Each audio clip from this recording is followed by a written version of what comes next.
we have what's called the Hebrew Superlative. The rabbis have a saying, and this is one of the very first things I learned from one of the rabbis when I was first learning Hebrew. 3/4 of wisdom is the saying. 3/4 of wisdom is found in asking the right questions, and 1/4 in receiving the answer to your questions. And the example that the rabbi gave was, if an alcoholic asks you where the nearest liquor store is and you give him the answer, how much wisdom did he gain? Not much, right? Zero, probably. Maybe minus, if that's possible, by getting an answer to a wrong question.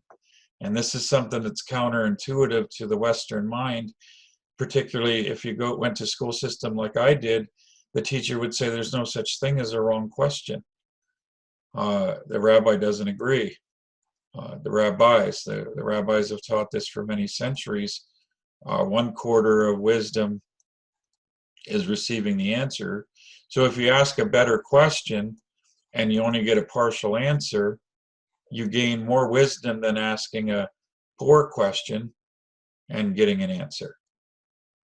So there's people out there that in the Greek thinking, you get the Hebrew on the one side, I'll just put an H there, and the Greek on the other side. And in Greek, that comes out of the Greek, that constant questioning, but not a questioning that's gaining you relationship with God and gaining you maturity and wisdom necessarily, but a curiosity question or an argumentative question. There's people have been trained in the church to constantly question, but never to invest their heart, to never really trust the Lord. So they go out and they just, examine opinion after opinion after opinion, and it doesn't gain them very much wisdom.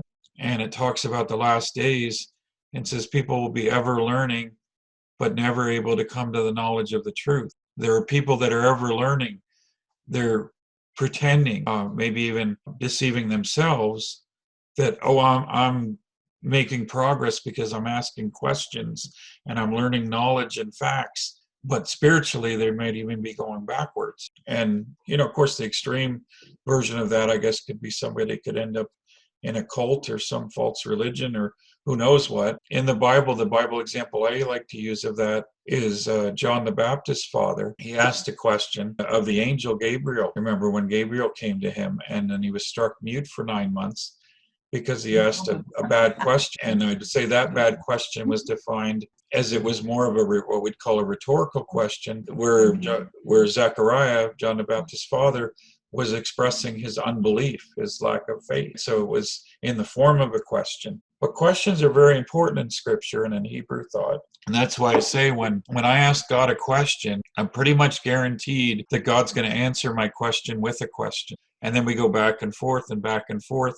And in the process of the interaction, you gain wisdom and you gain insight and revelation a little at a time. Your question gets answered.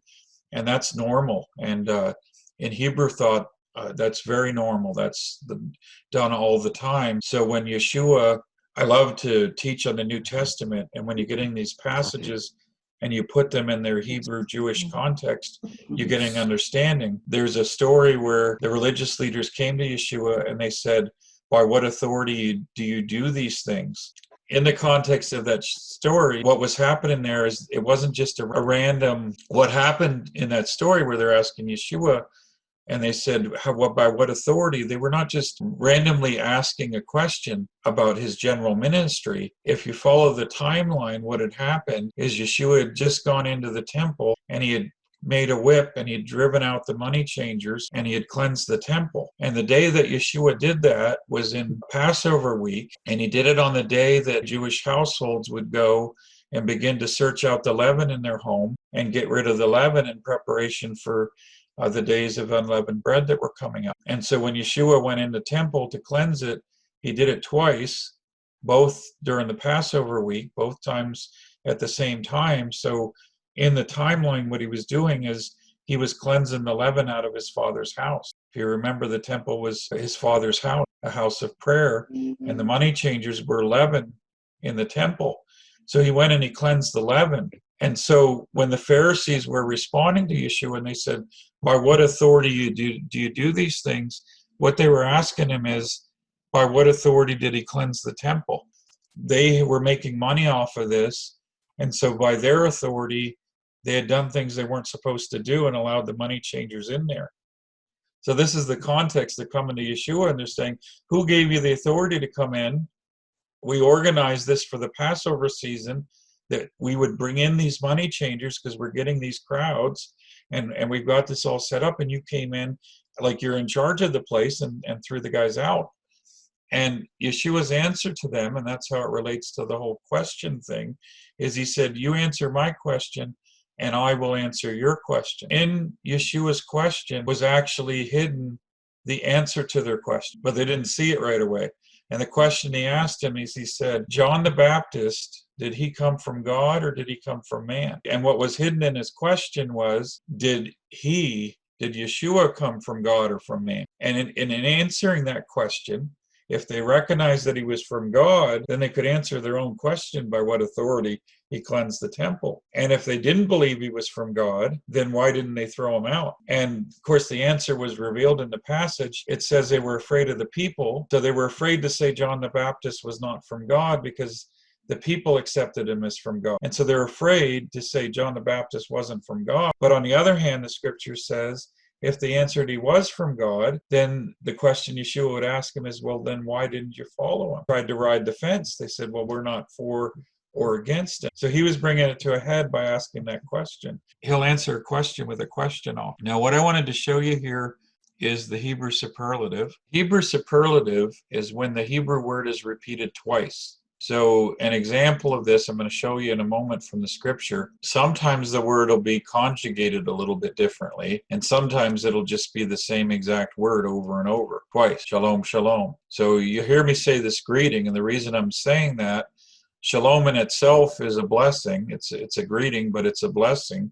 But when I repeat the word twice, the meaning of the Hebrew superlative is that a heavenly reality has invaded the earthly realm. So what you're looking at here, for example, I'm going to take you back to my interlinear Bible. Isaiah chapter 26, verse 3. Some of you might be familiar with this passage. It's often quoted. The mind stayed on thee, thou keepest in perfect peace, because it trusteth in thee. Here's the Hebrew on the left. So I've gotten to the point where it doesn't matter which English translation. I'm going to be looking at the Hebrew no matter what, because so often, I mean, you just miss something in the translation. But see here, I'm highlighting. Do you need me to make that larger? I think I can. Shalom, that's the word shalom, and it's repeated twice right in the Hebrew text. So the translators, what they did with that is they translated it as perfect peace. And this is what I'm saying about how the translation will lose a little bit in the English, because even though perfect peace is not incorrect, I'd call it incomplete, because shalom. But in repeating that word twice, what happens is, if you've ever heard of Robert Henderson has become more well known nowadays, and he speaks about the courts of heaven. Now, he didn't make that up. He came up with it in modern times in the church. But if you read the rabbis from a few thousand years ago, they were talking about the courts of heaven. And the reason for that is because it's in the scripture. Everything has to go through God's courts in heaven. And if you think back to the first couple chapters of Job, it says the sons of God came before the Lord, and Satan came among them, and they came into the courtrooms of heaven. Even Satan had to go before God and present a legal case and get the permission before he could go and do what he wanted to do on the earth. So in the courts of heaven, a decree is issued in heaven, and then that decree has to be executed upon the earth. So just like in a human court, you have decrees that are issued, but then they have to be executed, right? They have to be acted upon or legally enforced. And it works the same in the Bible. So when you have a Hebrew superlative, it's saying you have a heavenly decree in the courts of heaven, and it's given you a condition. Let's go back to the passage. So we can see the condition there. So it's given a condition. The mind stayed on thee, thou keepest in perfect peace. So it's not saying I'll keep everybody on the planet in perfect peace all the time. It's saying if this, then that. So that if that's implied there in the language, this is the if clause. If your mind is stayed on the Lord, then you get the promise. So what that's saying is there's a heavenly decree been issued to authorize from the courts of heaven this shalom, shalom, this perfect peace. But what executes that perfect peace upon the earth is meeting God's condition, right? We bring it down, so to speak, from heaven to earth by our faith, by our meeting the scriptural conditions and so forth. We're bringing it down to earth. And so that's what a Hebrew superlative does, is it takes a heavenly reality and it brings it to earth. Now, some other examples that you might recognize and not recognize is in the New Testament. You'll see this expression in the King James.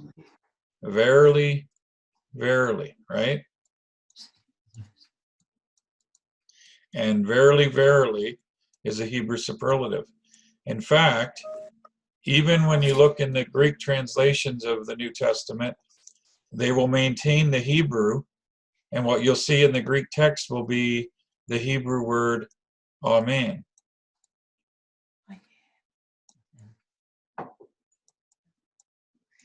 And you'll see it repeated twice. So what you're seeing there is another teaching method that the rabbis use. So when a rabbi starts a teaching with amen, amen, what he's saying is this is a teaching that's supernatural. This is not my opinion, my interpretation. This comes directly from heaven. This is a supernatural truth that has come to the earth.